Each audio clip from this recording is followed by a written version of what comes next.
This is 40K Today. 40K News so impressive, in its stat line under wounds, it says no.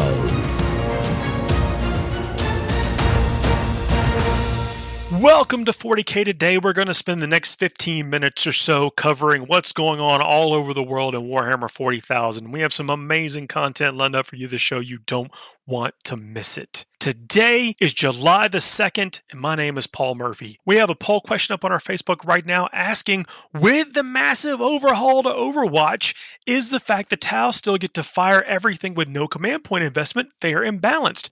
Will this keep the Tau competitive, or is it too over the top? Let your thoughts be known by getting over to our Facebook page and clicking that vote. In our first feature today, Tanya speaks with Courtney from Figuratively Speaking Minis. This is a reoccurring segment featuring women in Warhammer. We really appreciate Tanya finding these amazing folks to speak with. Thanks so much for being on the program, Courtney. It's so great to have you here. Thanks so much for inviting me. I'm so excited to do this with you. So you are a commission painter. Yes. People can find you on Instagram, and you have a budding social media. Yep, website, Facebook. Excellent. I was curious, how did you get started in the miniature painting hobby? I started painting board games, actually, for a group of friends that got together regularly. We wanted to play Gloomhaven and decided to crack open the boxes. And a friend of ours was like, hey, did you know you can paint these? And I was like, no, I didn't. And he's like, yeah, here's my paint. Go for it. Have fun. I'm like, yeah, sure. Sounds good. So the first mini I ever painted was the Spellweaver from Gloomhaven. And it kind of just snowballed from there. Excellent. So was that Gloomhaven box, was that like your personal box, or was that somebody else's? That was his person. He bought the board game for all of us to play. And he just let me paint the miniatures for it. So your very first painted miniature was a commission. Yes. That's amazing. There are not very many people who can say that. Yeah, but mind you, it was for a friend, so he was like not too concerned about how it looked. What I really got you here for, though, is to talk about a new project that you're painting for yourself. Yes. That I'm really excited to be following along on your progress with it. You're painting a bunch of Death Guard models. Yes, I love Death Guard models, and I was so thrilled when I received all of this army, and I'm just like gung-ho with painting it right off the bat. I'm like, yes, we're doing this. What was it about Death Guard that like really captured your imagination? Well, in my age, as I get older, I'm discovering that I really just love monsters. I love the gory bits, the bloody bits, the oozy bits, and I really feel like the Death Guard brings the gory and bloody and gruesome bits combined with technology, combined with weaponry, combined with cool armor. I really like those things. I like those elements, and combining those elements of like I said, the monster bits and the armor bits and the technology, I think it really lends to an interesting character, interesting figures, detailed figures, and they're really, really fun to paint. I really am enjoying how you're getting so much texture on your models, and it seems like you've got a unique technique that you're sort of building around them. Can you talk to us a little bit about that? Sure, yeah. So I wanted to do a stippling technique, and that's where it's just a bunch of tiny little dots glazed, super thin paint glazed on the miniature. And I've seen a lot of different styles of Death Guard, and I haven't really seen this color scheme / technique used on them. So I thought, okay, if you were to practice a stippling texture, this would be the perfect army to practice on, essentially, because it looks grimy, it gives you that texture, it gives you that distressed, chipped away effect. And yeah, I wanted to test it out because it's very, very, it's cool when done right, and I'm practicing doing it right. So far so good. Yeah, I think it looks great so far. Do you have any plans to add any other Death Guard models to your collection? Oh, yes. Oh, Tanya. Oh, yes. I plan to, I just bought Mortarion. So I have my bloat drones, I got my Lord of Contagion, I got the Plague Bearers. I would like to get some of the ground tanks and vehicles. But yeah, I got Mortarion, and he's my most recent addition, and I'm pretty jazzed about having him. Those wings, though, right? I know. I don't know how I'm going to do them yet, but I have a few things in mind. Oh, excellent. I can't wait to see you tackle that big beast. He is such a gorgeous model. Yeah.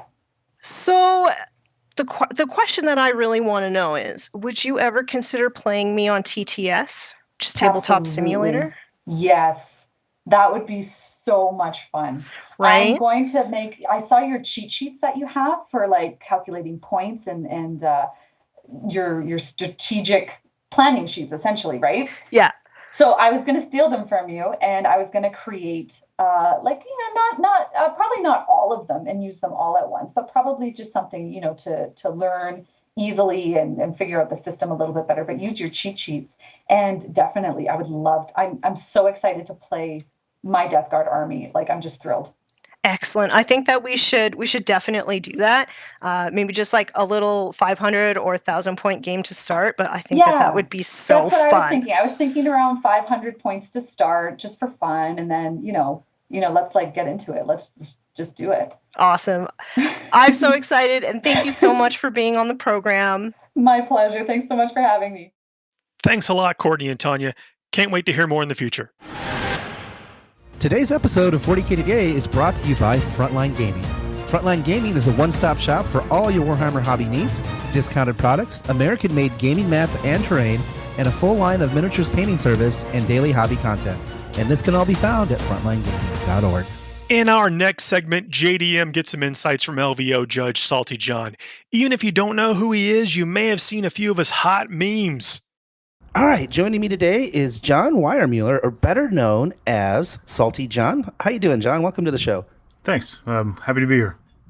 So let's just start off with, how did you get the moniker Salty John? Like, where did that persona come from? I'm kind of curious, and I bet our listeners would like to know as well. So the name was given to me in the early days of TFG Radio, before I was actually one of the people on the show regularly. When I was just somebody who was like on the show sometimes, and it was one of the I think it was maybe the first Bay Area Open of 7th edition. Actually, it was the first Bay Area Open of 7th edition, and I had a game the Monday or the morning of the second day, and it was a really contentious game with my opponent. And if you've ever played against me, you know I'm very even keeled at the tabletop. And when I came down to lunch, I was like visibly upset, which is also odd for me. And I sat down at the table and they're like, "What?" And I just kind of was like unloaded about my opponent and how at the end of the game we had already turned in our scores, and he wanted to like rewind everything and was like, "Well, I don't know if this stuff was actually in range and all this stuff at the end of the game, even though we'd moved models and everything." Oh my god! And so I was pretty like salty about that. Yeah. And later on, when they were talking about the Bay Area Open on that episode, they gave me that moniker, Salty John. Salty John. I just kind of leaned into ironic, right? It is a little ironic, especially because there's a couple of times on TFG Radio where Adam's talked about how he tries to model his behavior on the tabletop after mine. Because I'm very even keeled and just like accept what happens, and that's that. But what we do is for the show, I actually lean into it and I rant almost like a Alex Jones style sometimes on the show just for fun. That's amazing. Which some people don't get. It's for fun, and then I also get people who come up to me at LVO when we're judging, and they're like, "Man, I love the rants. They're hilarious." But we'll get messages like, "He's too much. Why is he like this?" He's way too angry. Yeah. And it's a little more shtick than it is serious, right? But yeah, it's entertaining, and at the end of the day, that's what we're here for, right? We're as content producers, I think that we're here to entertain people and then sort of express our love for the hobby, and that's kind of what we do, right? Oh yeah, for sure. All right, so tell everyone, you've been on TFG Radio for how long now? I became a regular on the show, I think with 8th edition, or the very end of 7th, something like that. And then from that point forward, I'm kind of the guy. When we switched over to the Twitch format, I was kind of the guy because I run the stream most of the time. Nice. So you're the guy sort of orchestrating behind the scenes, and doing all that actually it's not too complicated, but it is a lot to set up originally. So. Yeah, it's not complicated once you've done it. But at the time, I was the person who had the setup to do it. And then when we used to get together to do the show together at like my house, I had all the microphones, the mixer board, and all that kind of stuff to do the show live from one location. And then when we started to do them more remotely, just because of everybody's schedules and stuff, I had all the software. And so it just made sense that I already had it set up. So I just do it. But there are episodes now where I'm not available and they'll do it without me because they can.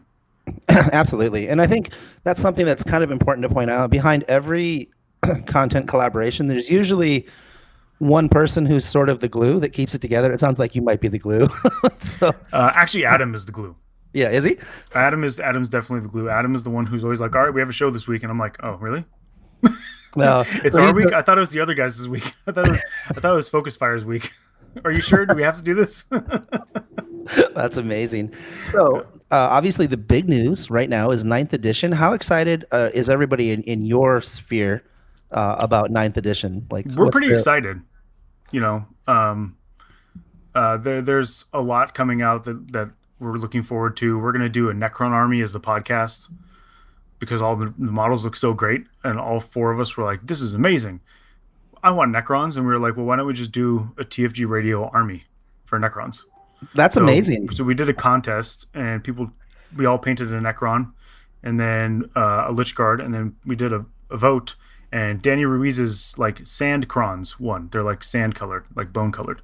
So that's Danny the paint scheme we're going to go with. And it looks pretty cool.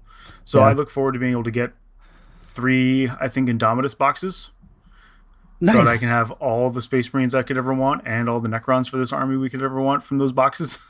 And then probably sell some of the stuff that's duplicates. Like, I know I'll never be able to sell a Primaris Lieutenant since there's like a billion Primaris Lieutenants, but well, I don't some know. People might want just Jude cars, pistol, right? He's got a Volkite pistol, right? Yeah. So maybe. Mm-hmm. All right. Well, I'm excited. You'll have to keep us posted on that Necron army when you guys make some progress on that. Why don't you hit me up and we'll do another segment? So. Cool. Yeah, for sure. And if you follow the TFG Radio page on Facebook or the Salty John page on Facebook, it's not just memes for me. A lot of the time, I also post progress on painting when I'm doing painting. I'm currently painting a Harlequin army for my friend.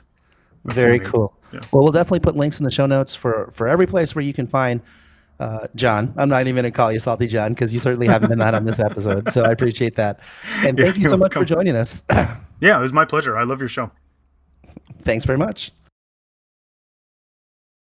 Thanks, John and John. Speaking of hot memes, let's jump to this week's model of the day. It's the model of the day, the model of the day, the model of the day. Continuing with the unofficial 40K Today Appreciation Week, our model of the day today is a spectacular Salamander Intercessor from Alex Painter. He shows us how it's supposed to be done with his vibrant greens and screaming fireball on the bolter casing. The colors are perfectly balanced and leap at you. It's everything you would expect from a defender of humanity. Check it out and please leave a like for Alex. If you have a model of the day that you'd like us to feature, please let us know. Show us by using that hashtag on Instagram, hashtag 40K Today. And that's it for today. Thank you very much for joining us. A big thanks to our content producer and Salamander painter, Alex Painter, our social media guru, Tanya Gates, and our technical producer, Seamus Ronan, for all the hard work they do. We will see you tomorrow for our Feel Good Friday show. Make sure you tune in, like, share, and subscribe if you haven't already.